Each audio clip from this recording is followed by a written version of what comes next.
આકાશવાણી ભુજ સમાચાર વિરલ રાણા વાંચે છે।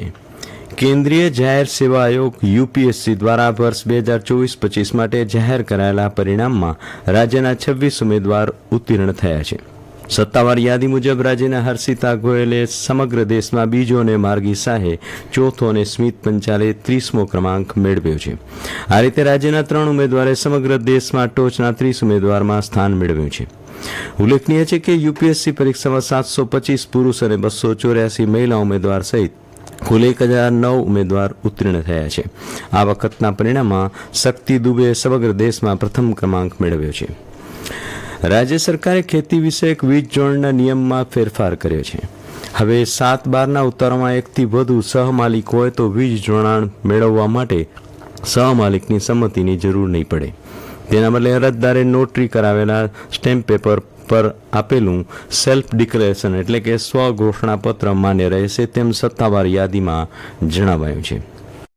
આદિજાતિ વિસ્તારોમાં વધુ વારસદાર હોવાથી આંતરિક વહેંચણી થઈ હોય પરંતુ મહેસૂલી નોંધ ન હોવાથી ખેતી વિષયક નવું જોડાણ મેળવવામાં મુશ્કેલીઓ પડતી હતી, એટલે ખેડૂતો અને આદિવાસી વિસ્તારના ધારાસભ્યોએ આ અંગે સરકારને રજૂઆત કરી હતી। આ ઉપરાંત નિયમોમાં એક નવા સુધારા મુજબ 7/12ના ઉત્તરોમાં એકથી વધુ સહમાલિકના નામ હોય તો દરેક સહમાલિકને તે સર્વે નંબર કે જમીનના ક્ષેત્રફળને ધ્યાને લીધા વગર વીજ જોડાણ અપાશે। જમ્મુ કાશ્મીરમાં થયેલા આતંકી હુમલા અંગે ગૃહ રાજ્યમંત્રી હર્ષ સંઘવીએ જણાવ્યું કે રાજ્ય સરકાર ગૃહ મંત્રાલયના સતત સંપર્કમાં છે। રાજ્યના પ્રવાસીઓને તાત્કાલિક મદદ મળે તેવા તમામ પ્રયાસ કરવામાં આવી રહ્યા છે। ઉલ્લેખનીય છે કે જમ્મુ કાશ્મીરમાં ગઈકાલે બપોરે દક્ષિણ કાશ્મીરના અનંતનાગ જિલ્લાના પહેલગામ વિસ્તારમાં આતંકવાદીઓએ પ્રવાસીઓ પર હુમલો કર્યો હતો। આ હુમલો શ્રીનગરથી અંદાજે 85 કિલોમીટર દૂર પહેલગામના બેસરન જંગલ વિસ્તારમાં કરાયો હતો। સુરક્ષા દળોએ ઘેરાબંધી અને તપાસ અભિયાન હાથ ધર્યું છે।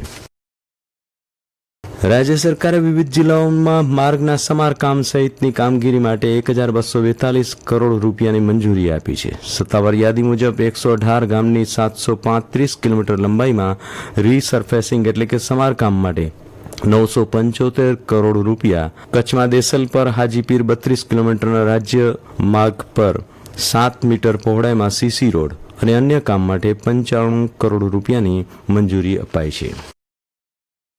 કચ્છમાં લાંબા સમય બાદ મધરાતે ભૂકંપનો શક્તિશાળી આંચકો અનુભવાયો હતો। ગત મધરાતે 11.26 કલાકે આવેલા 5ની તીવ્રતાના આંચકાએ લોકોની ઊંઘ ઉડાડી દીધી હતી। ગાંધીનગરની સિસ્મોલોજીકલ કેન્દ્ર પર આંચકાનું કેન્દ્રબિંદુ અંજાર તાલુકાના દુધઈથી 17 કિલોમીટર દૂર ઉત્તર પૂર્વ દિશામાં નોંધાયું હતું। જિલ્લામાં પૂર્વના છેવાડાથી પશ્ચિમના માંડવી વિસ્તાર સહિતના વિસ્તારોમાં આંચકાની અસર જોવા મળી હતી। ભૂકંપના આંચકાથી અનેક ગામોમાં ભય ફેલાયો તો લોકો ઘરની બહાર નીકળી ગયા હતા।